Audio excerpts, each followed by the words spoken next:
Katika hali ya kawaida, nani anaharibu amani?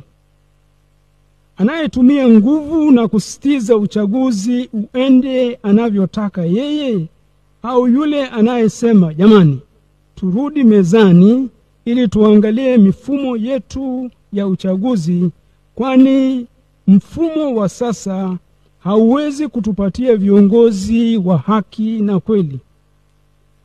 Kwa maana hiyo,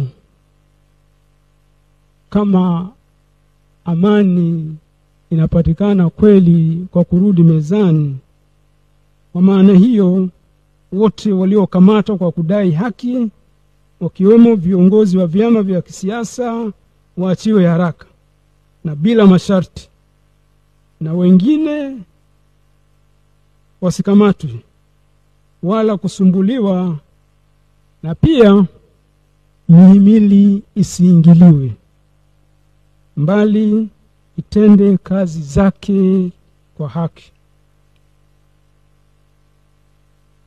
Demokrasia. Madikteta wengi duniani na hata hapa Afrika hawataruhusu uchaguzi ufanyike, kwani wataogopa uchaguzi ukifanyika hawatachaguliwa, na kama wataruhusu uchaguzi wataharibu mifumo ya uchaguzi ili wabaki madarakani. Tanzania hatujafika huko. Watu wasipochagua kwa uhuru, demokrasia itakufa.